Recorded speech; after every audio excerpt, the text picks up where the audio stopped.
mother in a tube top. Awesome. I love that. Okay. So I am using the pulpit, which usually people walk around and do the Madonna or the Garth Brooks thing, and I'm really, really, really low tech. So we have an instructor at RTC, and they call her Death by PowerPoint. So this is the extent of my electronic stuff, so please. Okay. So let's go ahead and pray. We'll get that going in a good way. Father, I pray that if there's anyone here that needs to hear the words that I'm saying, that you would help them apply it to their lives and to maybe make changes and learn how to stretch and to really become who you want us to be in you. Okay. All right, so if you are willing and able, everybody stand up and I want you to stretch. Just to the sky. I'm not going to lead you. Just do your own thing, okay? Stretch and move. And does that feel good? Yeah? Yeah, you like to stretch? Okay, you can be seated. Well, I don't do anything for no reason. So today we're going to talk about stretching, and we're going to talk about all kinds of different kinds of stretching. So I just want to tell you a stretching experience that I had. I was in Washington, D.C. about 4 months ago at a Phi Theta Kappa convention for really, really smart students. And they build in free time, so when you're at the particular venue, you can go around and see things. Well, as most of you know, Washington, D.C., you could take 6 months and you still wouldn't see anything. But we made a trek to the Smithsonian and then to the Library of Congress. But I was feeling pretty tired, so I stopped at the Smithsonian, and I was going to go back to King Street Station, which happens to be in Washington, D.C. as well. And they were going to go on to the Library of Congress. So I stopped and got some lunch, and then I got on their subway system, right?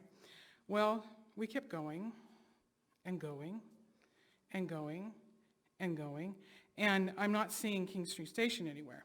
So pretty soon I see a sign that says Falls Church, Virginia. Okay, so I was supposed to meet the rest of the people back at the King Street Station, the vans, and my supervisor calls me and she said, "We're back at the vans. Where might you be?" And I said to her, "I'm in Falls Church, Virginia, and I'm freaking out."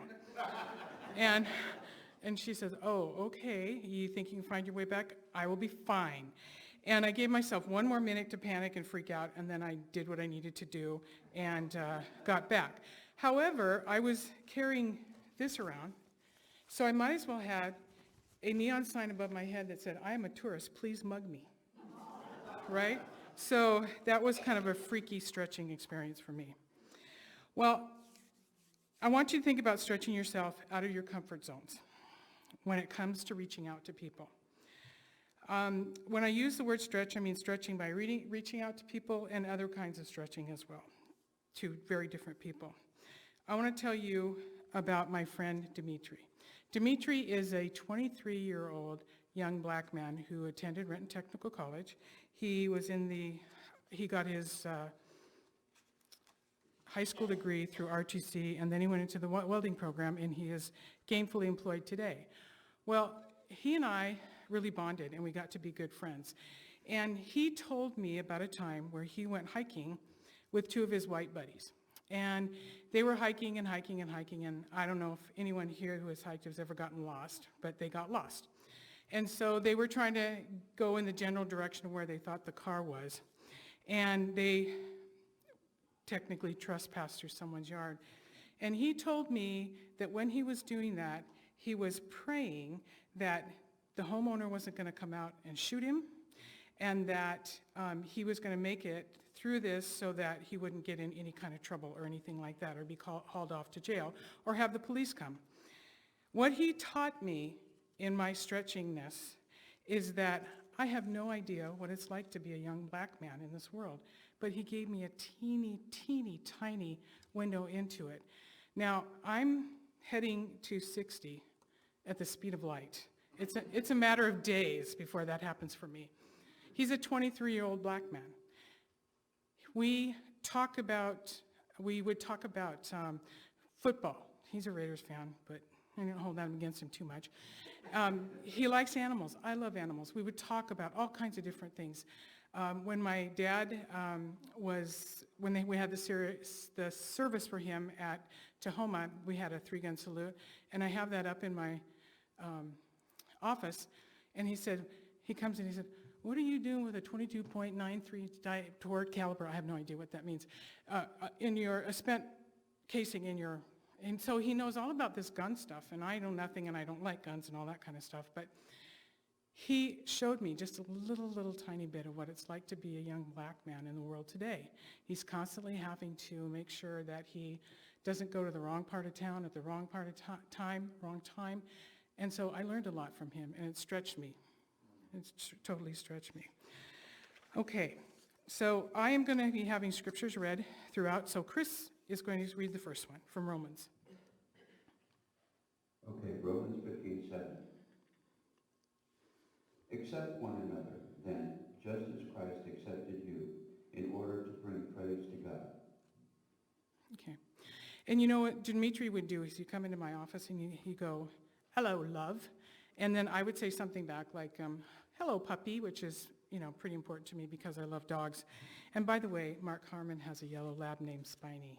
You knew I'd had to get Mark in there somewhere, right? Okay. So I also want to tell you about another friend I made at RTC. His name is Chris. He is as gay as a May Day. He would come into my office and he'd say, "Flame on." And we would walk around campus. At the time, I was this 48-year-old woman and this 17-year-old running start student, and we walk and we go through the cafeteria and all that kind of stuff. And we were such good friends. We're still really good friends through Facebook and stuff like that. But what he taught me is what it's like to be gay in a world that hates you, for the most part. And then he would tell me about times when he's walking down the street where he's always looking, surveying what's going on in front of him and making sure there's no one behind him because he's been jumped before just because people know he's gay. And I love him and he loves me, and it caused me to, just a little bit, again, to see inside the world of what it's like for a gay person in a world that's not that hospitable for them. And then there's another man named Hassan. He is a refugee from Afghanistan, and he came into my office for a mock interview. And so the entire time he was like this, and he wouldn't make any eye contact with me, right? And so at the end, I said, in our culture, if you sit like this, it sort of means you're sort of cut off and you don't want to talk and you can't teach me anything. And if you don't make eye contact once in a while, then people don't trust you. So he explained to me in his culture that it is disrespectful to stare someone in the eyes for a very long period of time, and that this is it's a comforting thing, it's a welcoming thing. That's what they do when they're good with their good friends.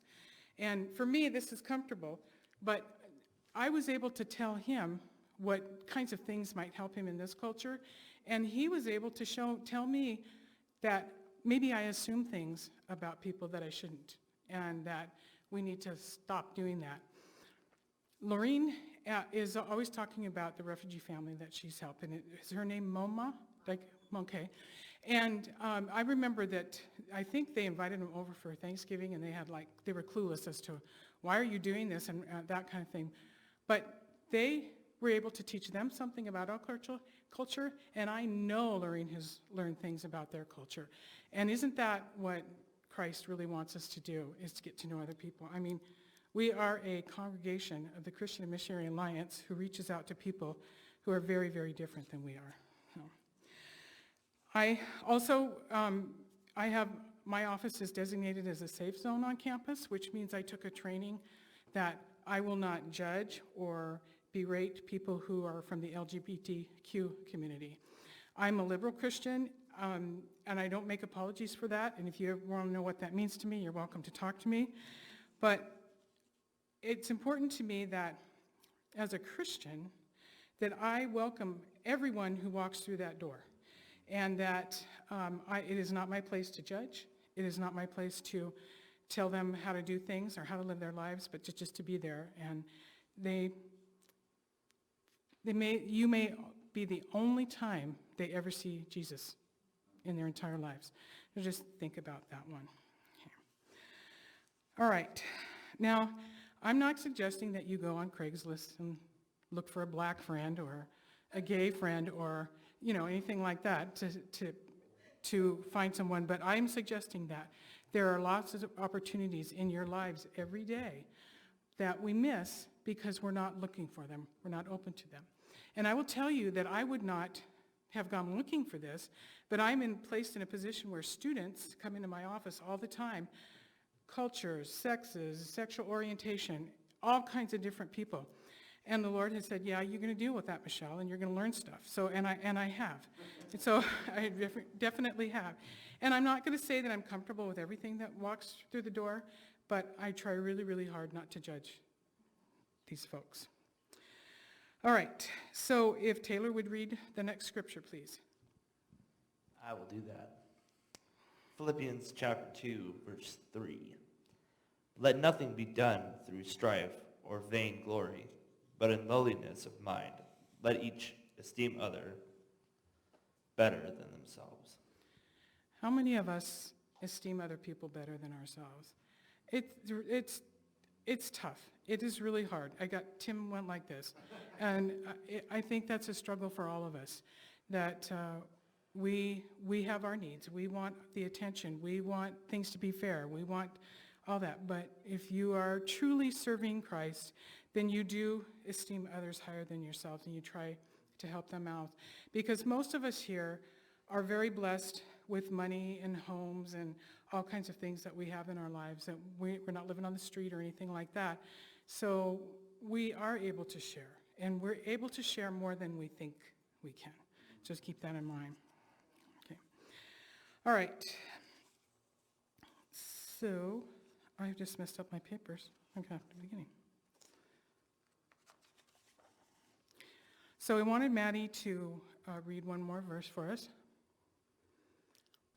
Luke 14:13.